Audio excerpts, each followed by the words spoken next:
मैं निधि घर की छोटी बहू। मेरी उम्र 26 साल है। अभी 8 महीने पहले ही मेरी शादी हुई है। मेरे पति आदित्य 30 साल के हैं और उनका अच्छा खासा बिजनेस है।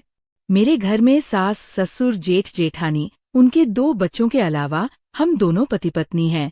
घर में सब अच्छे हैं। मेरी जेठानी जी भी बहुत अच्छी है।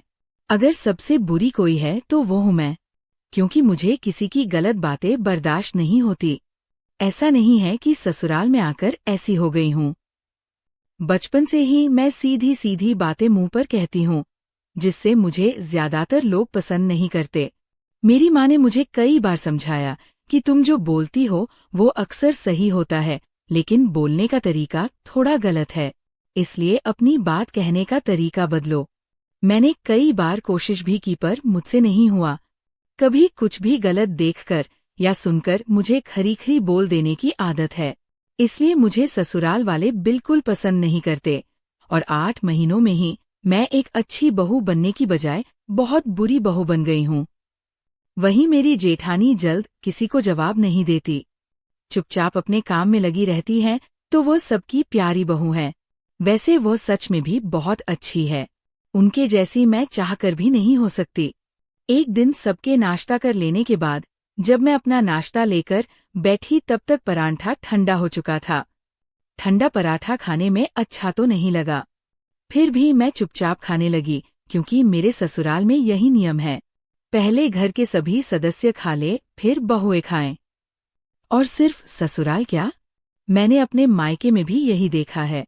जब तक दादी थी तब तक क्या मजाल कि माँ कभी दादी या पापा से पहले खाना खा ले। वह तो उन लोगों से पहले चाय भी नहीं पीती थी।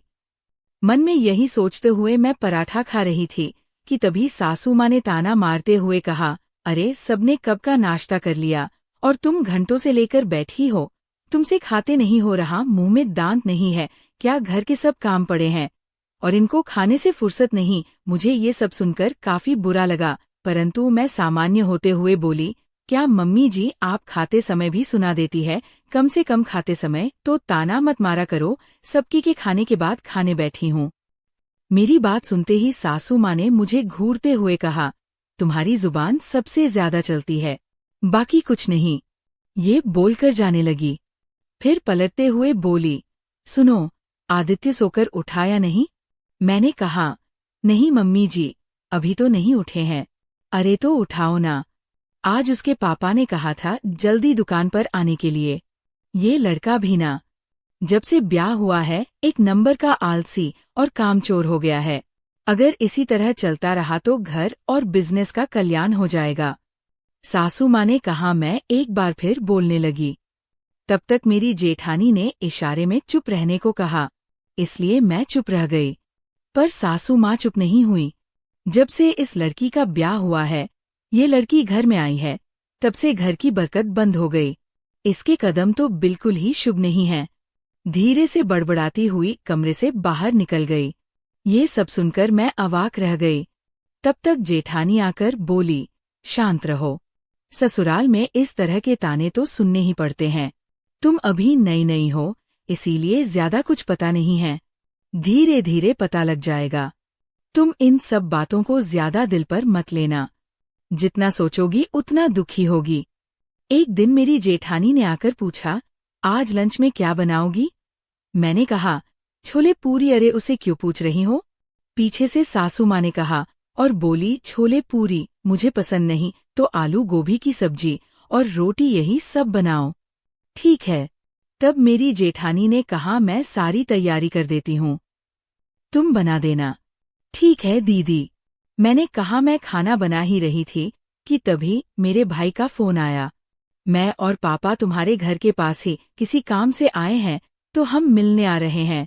मैंने खुश होते हुए कहा, हाँ आ जाओ भैया, और लंच इधर ही करना बना रही हूँ। भैया ने कहा, हाँ ठीक है। मेरी खुशी का ठिकाना नहीं रहा। शादी के बाद पहली बार पापा घर आ रहे थे। मैं बहुत ज्यादा उत्साहित हो रही थी। पापा और भैया के आने की बात मैंने सास और जेठानी को भी बताई। जेठानी तो बहुत खुश हुई, पर सास का चेहरा लटक गया। शायद वो नहीं चाहती थी कि मेरे मायके वाले आए। पर मैंने कुछ नहीं कहा। जाकर चुपचाप रसोई में लग गई। कुछ देर में मैंने और मेरी जेठानी ने मिलकर सारा खाना बना लिया। मैंने अपने पापा की पसंद की पनीर की सब्जी, मिक्स वेज और दही बड़े भी बनाए। तब तक मेरे पतिदेव भी उठकर चाय मांगने लगे तो मैंने कहा, आप इतनी देर देर तक सोते हो और मम्मी मुझ पर नाराज होती है, जल्दी से दुकान चले जाओ। पापा जल्दी आने को बोल कर गए हैं। उन्होंने अनमने ढंग से कहा, हाँ पता है चला जाऊंगा। वह तो रोज ही जल्दी आने के लिए कहते हैं, पर हम लोगों की अपनी लाइफ भी होती है। इधर रसोई में इतनी सारी चीजें देखकर जेठानी आंखें बड़ी करती हुई बोली, इतना सब कुछ बिना पूछे बना लिया, कहीं मम्मी जी नाराज ना हो जाएं। कैसी बातें कर रही हो दीदी? भला वह क्यों नाराज होंगी? मेरे पापा पहली बार आ रहे हैं तो उनकी पसंद का खाना बनाना तो बनता है, नहीं तो वो बोलेंगे, क्या बिटिया तुम ससुराल आकर अपने पापा की पसंद नापसंद ही भूल गई। मेरी जेठानी ने कहा, हाँ तुम सही कह रही हो, पर मुझे थोड़ा डर लग रहा है कि मम्मी जी कहीं नाराज ना हो जाए। वो क्या है ना कि इतने सालों में मैंने कभी भी मम्मी से बिना पूछे खाना नहीं बनाया, और मेहमानों के आने पर तो बिल्कुल भी नहीं। मैं बोली, अरे ठीक है ना, दीदी नाराज भी होंगी तो थोड़ा सुन लूंगी। वैसे भी मम्मी जी मुझसे तो ज्यादातर नाराज ही रहती है। ये बोलकर मैं हंसने लगी और साथ में जेठानी जी भी मुस्कुरा दी। हम दोनों बात कर ही रहे थे कि तभी सासू माँ रसोई में आई, ये देखने के लिए कि पापा के लिए मैंने क्या बनाया है। वह नजरें उठाकर और घुमाकर सब कुछ देखने लगी। मैंने जो कुछ बनाया था वह सारी चीजों के नाम बता दिए। सुनते ही सासू माँ ने कहा, कभी अपने ससुराल वालों के लिए भी इतना सब कुछ बनाती हो क्या? मम्मी जी, पिछले संडे को ही तो बनाया था इतना सब कुछ, रोज रोज थोड़ी ना बनाते हैं। अभी बात पापा की है, वह पहली बार आ रहे हैं, इसलिए कुछ तो स्पेशल होना चाहिए। मैंने कहा। मेरी बातें सुनकर सासू माँ मुंह टेढ़ा करके सयानी सी मुस्कान लेकर चली गई। समय पर पापा और भैया दोनों आ गए। तब तक सास ने ससुर जी को भी बता दिया कि समधी जी आ रहे हैं, तो वह भी घर आ गए। एक दूसरे के हालचाल पूछने के बाद सबने एक साथ लंच किया। अब बात का सिलसिला शुरू हुआ। तब मैं और जेठानी भी उठकर खाना खाने आ गई। मेरे पापा ने पूछा, समधी जी, मेरी बेटी अच्छे से तो रहती है ना? उसके व्यवहार से खुश तो है ना? आप सबकी सेवा करती है कि नहीं? कोई शिकायत तो नहीं? पापा जी की बात सुनकर मैंने जेठानी से धीरे से कहा, देखना दीदी, पापा जी तो पता नहीं, लेकिन मम्मी जी जरूर कहेंगी, बाकी सब तो ठीक है, बस आपकी बेटी की जुबान जरा तेज है। पापा की बात पूरी होने से पहले ही ससुर जी ने जरा अकड़ कर कहा, वो सब बात बाद में करेंगे, पहले ये बताइए कि कैसे आना हुआ। जी, यहीं पास में कुछ काम था तो हम दोनों बाप बेटे आए थे, सोचा बिटिया से और आप सबसे भी मिलते हुए चलें। वैसे भी निधि की शादी के बाद मैं आया नहीं तो उसे मुझसे बहुत शिकायत थी कि पापा आप आते क्यों नहीं हैं। पापा बोले, ससुर जी बोले तो हमें खबर नहीं की कि आप आ रहे हैं। नहीं जी, मैंने दामाद जी को फोन किया था और बिटिया को भी पता था कि हम दोनों के आने की बात, क्या उसने आपको बताया नहीं? पापा जी ने कहा। ससुर जी जरा सख्त होते हुए बोले, पहले ये बताइए, ये घर किसका है, मेरा या आपकी बेटी दामाद का? पापा जी बोले, आप कैसी बातें कर रहे हैं समधी जी, बेशक घर आपका है तो फिर मुझे बताकर आना चाहिए था, या बेटी दामाद को, तभी तो मैं सोचूं कि आखिर आपकी बेटी ऐसी क्यों है। अरे जब बाप ही ऐसा हो तो बेटी तो ऐसी होगी ही ना। ससुर जी की बात पर पापा बोले, समधी जी क्या हो गया, आप ये सब कैसी बातें कर रहे हैं, कहाँ की बात कहाँ लेकर जा रहे हैं। ठीक है, आपको अच्छा नहीं लगा तो अगली बार से मैं आपको बताकर आऊंगा, पर इस तरह से बात मत करिए। वैसे क्या किया निधि ने? किस बात पर आप इतना नाराज हो रहे हैं? क्या बताऊं? कोई एक बात हो तब ना। सबसे पहले तो आपकी बेटी को किसी की भी लाज नहीं है, सबसे छोटी है, लेकिन घर में बड़ों से इस तरह बात करती है जैसे वो सबसे बड़ी हो। पति को नाम लेकर बुलाती है। समधी जी, आजकल तो सभी अपने पति का नाम लेकर ही बुलाते हैं। भला ये तो नाराज होने वाली बात नहीं। पापा जी की बात सुनकर ससुर जी तुरंत बोले, तो इसका मतलब आपकी पत्नी भी आपका नाम लेकर बुलाती है। देखिए, ये चलन हमारे घर में हो सकता है, आपके घर में नहीं। आपकी बेटी अपनी सास की एक भी बात नहीं सुनती, हर बात पर सवाल जवाब करती है। भला ये क्या तरीका है बहू का? हर वक्त अपने मन का करना चाहती है। अगर मेरी पत्नी बर्दाश्त ना करे तो ये घर कब का टूट गया होता। ससुर जी बोले। ससुर जी की शिकायतें सुनकर मुझे तो झटका पर झटका लग रहा था। आज तक तो मैं यही सोचती आ रही थी कि सिर्फ मेरी सास ही खड़ूस और सख्त मिजाज की है, पर यहाँ तो ससुर जी तो सास से भी 2 कदम आगे निकले। उनकी कड़वी बातें बर्दाश्त नहीं हो रही थी। मेरी आंखों में आंसू आ गए। मैं झटके से बाहर जाने लगी सफाई देने के लिए, पर मेरी जेठानी ने एक बार फिर मेरा हाथ पकड़कर अंदर ही बैठा दिया। क्या बेवकूफी है? तुम इस तरह बार बार बाहर जाने की कोशिश क्यों कर रही हो? 2 लोगों के बीच में भला तुम क्या बात करने जा रही हो? जेठानी की बात सुनकर मैंने कहा, देखो दीदी, मैं तुम्हारी बातें नहीं मानूंगी। मैं बुरी हूं तो थोड़ी और बुरी बनने दो, लेकिन ये सब सहन करना मेरे बस के बाहर है। जानती हूं, पर अभी चुप रहो। वो दोनों बात कर रहे हैं ना, तो तुम बीच में मत बोलो। जेठानी बोली, पर मैं फिर भी जाने लगी। तो जेठानी बोली, ठीक है, जाकर बोल और खूब इंसल्ट करवा ले अपने भाई और पापा की। जेठानी ने गुस्से में मेरा हाथ झटक दिया तो मैं वापस कमरे में आकर बैठ गई और खूब रोने लगी। मुझे रोते देखकर मेरी जेठानी की आंखें भी भर आई। बस इतना समझ लो कि ससुराल में पैर जमाना आसान नहीं होता। उधर पापा और ससुर जी की बातें अभी भी जारी थी। इस बार मेरी सास बोल रही थी, अरे मेरी बड़ी बहू इतनी सुशील और संस्कारी है, बताओ क्या वह पढ़ी लिखी नहीं है? वह तो बड़े खानदान की है और कंपनी के मालिक की बेटी है। जितनी उसके बाप की कमाई है उतनी आपकी कमाई नहीं होगी, लेकिन फिर भी उसमें घमंड दूर दूर तक नहीं है। और एक आपकी बेटी है। अरे जिस दिन से मेरे बेटे का ब्याह हुआ है, आपकी बेटी मेरे घर में आई है, तब से मेरे घर की बरकत बंद हो गई है। बड़े अशुभ कदम हैं आपकी बेटी के। मेरा बेटा बहुत मेहनत करता था, लेकिन ब्याह के बाद तो काम करना बंद कर दिया है। मेरे छोटे छोटे पोतों से काम करवाती है। और क्या बताऊँ आपको, आपने तो हमें ठग लिया।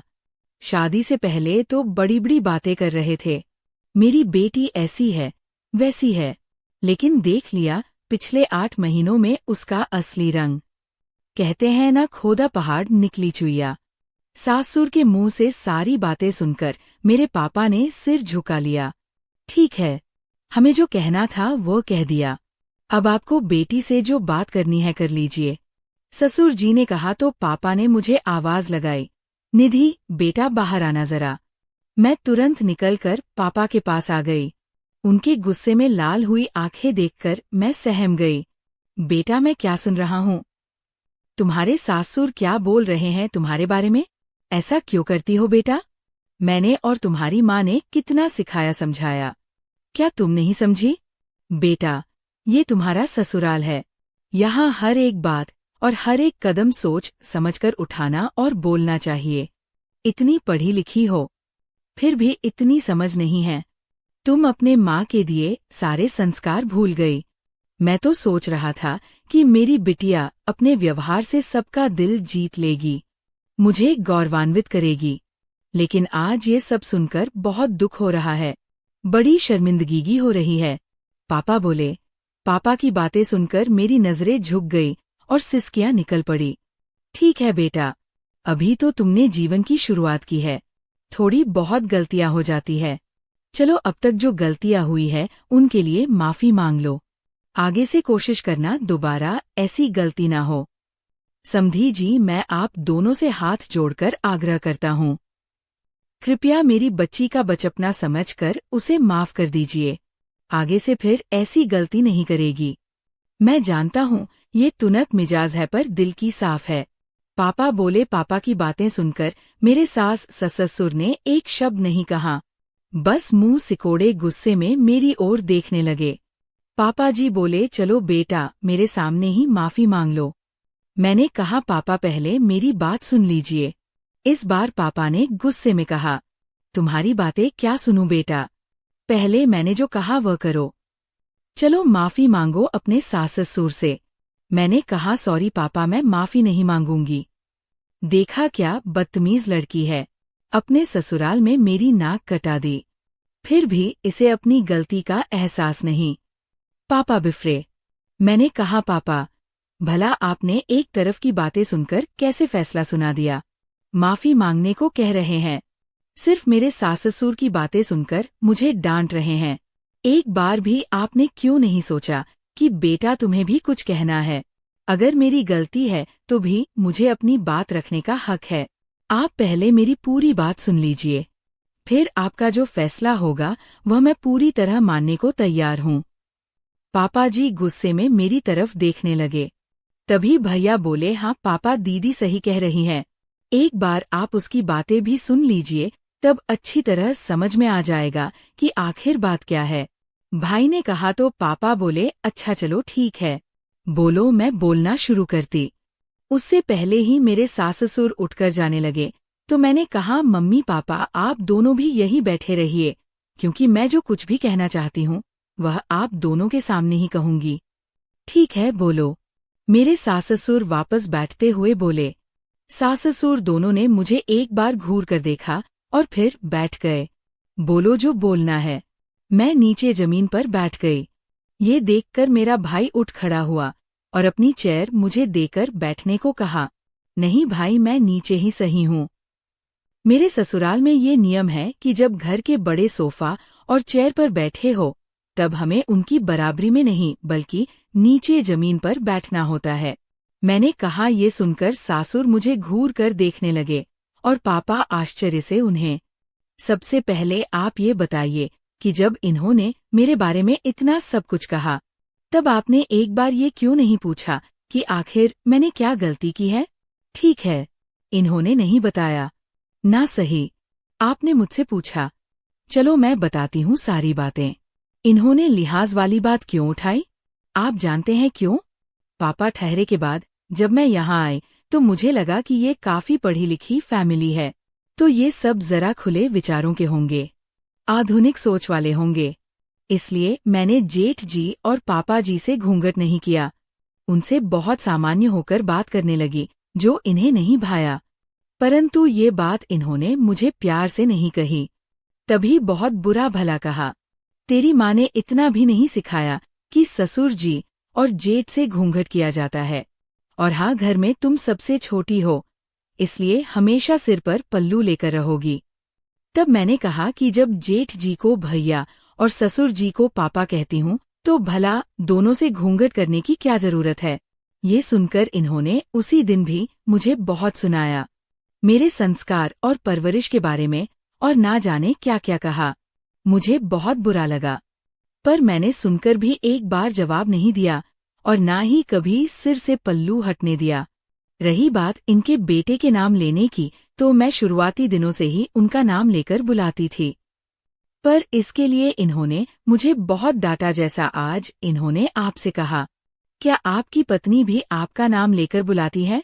उसी दिन से मैंने उन्हें नाम लेकर बुलाना छोड़ दिया।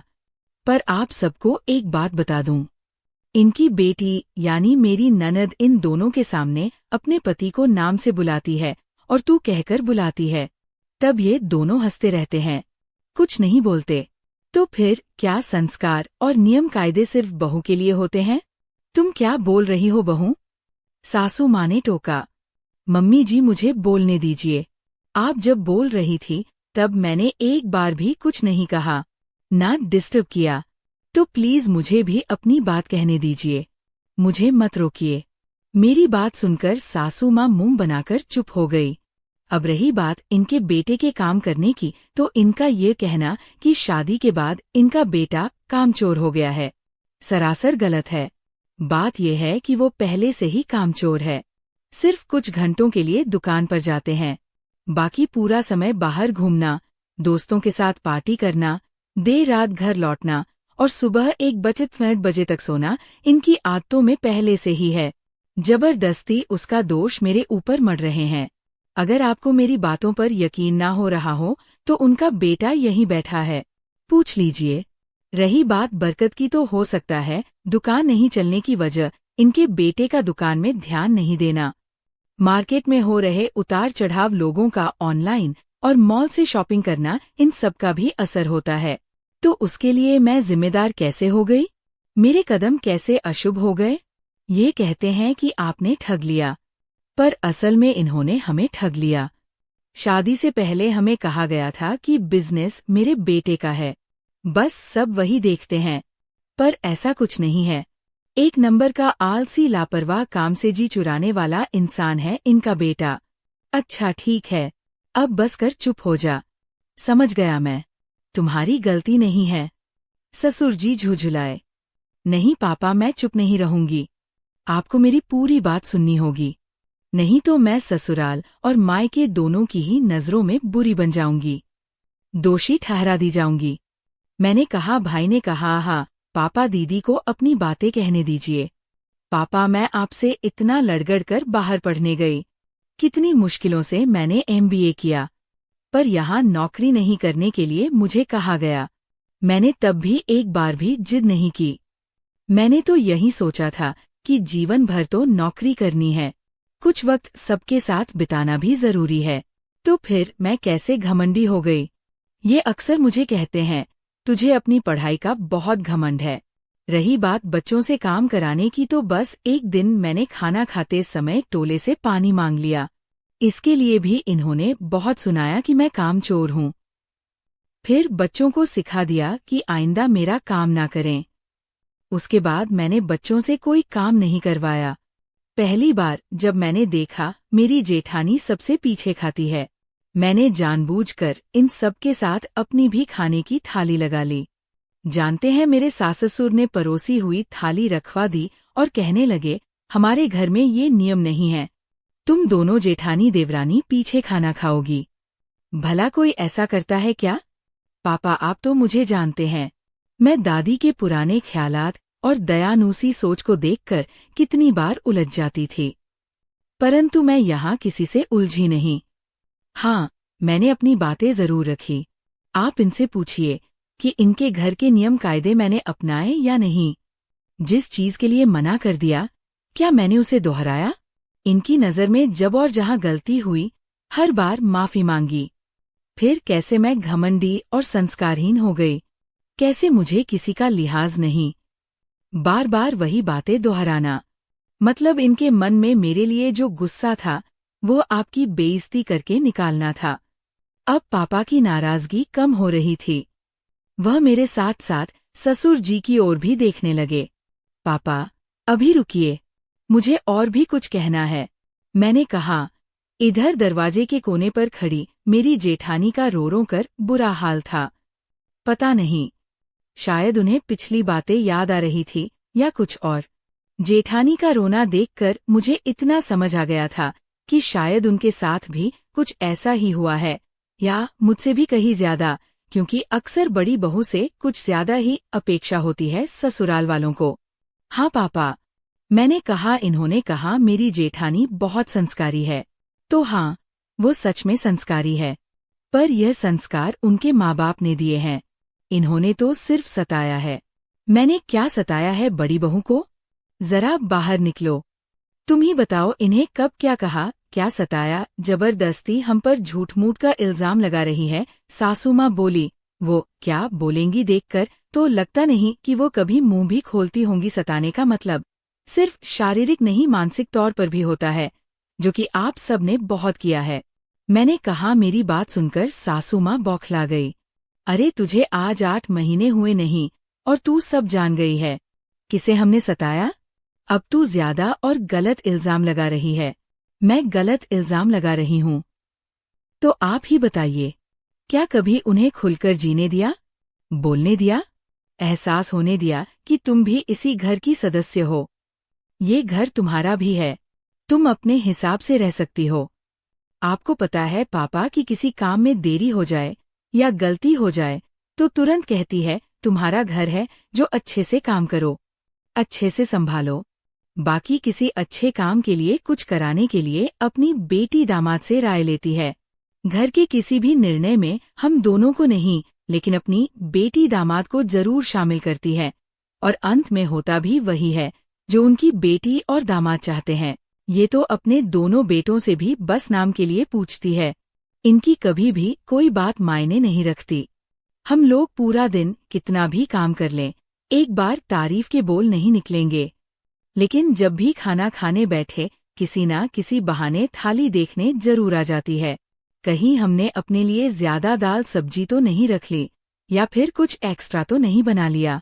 हम बहुएं घर में कब सोएंगी, कब उठेंगी, कब खाएंगी, कब बाहर जाएंगी, कितनी देर के लिए जाएंगी, कितने दिन के लिए मायके जाएंगी, कब वापस आएंगी, ये सब कुछ यही तय करेंगी।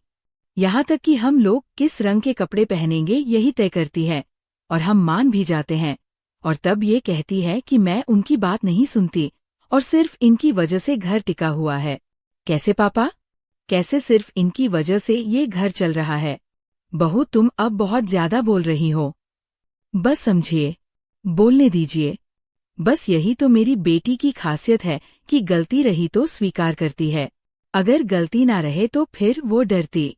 अपने माँ बाप से भी नहीं है, यानी मुझसे भी उलझ पड़ती है। पापा बोले, पापा, ये सब बातें तो बस मैंने इनके इल्जाम का जवाब दिया है। इसके अलावा इन्होंने मेरे साथ क्या क्या किया है, ये भी बताती हूँ। बस कर बेटा, चुप हो जा, अब और कुछ नहीं सुनना मुझे। ये सुनकर शायद मैं बर्दाश्त नहीं कर पाऊं। पापा ने रोक दिया। ठीक है, बाकी सब नहीं, बस एक बात बता देती हूँ। जब से मेरी सास को पता चला कि मैंने बाहर अकेली रहकर पढ़ाई पूरी की है, तब से हर वक्त बात को ऐसे घुमा फिराकर मुझसे पूछती है कि मैं कुछ स्वीकार करूं कि शादी से पहले मेरा किसी के साथ अफेयर था, ताकि ये मेरे चरित्र पर उंगलियां उठा सकें। ये सुनते ही मेरे पापा की आंखों में खून उतर आया। मेरी सास भी काफी सक्का गई। ऐसे लोग हैं ये? आपकी कैसी सोच है? मैंने तो सोचा पढ़े लिखे लोग हैं, बड़ा नाम है, रुतबा है, तो सोच भी अच्छी होगी, मेरी बेटी सुखी रहेगी। लेकिन इतनी घटिया सोच पता होता तो अपनी बेटी को आपके घर में कभी नहीं ब्याहता। अभी के अभी चल बेटा यहाँ से। तुमने इतना कुछ सहा है, अब अगर इस घर में रही तो तेरी बहुत दुर्गति होगी, क्योंकि इन्हें बहू नहीं कठपुतली चाहिए, जो इनके इशारे पर नाचे। हाँ पापा, आपने सही कहा, और मैं कुछ दिनों के लिए नहीं, हमेशा हमेशा के लिए जाऊंगी।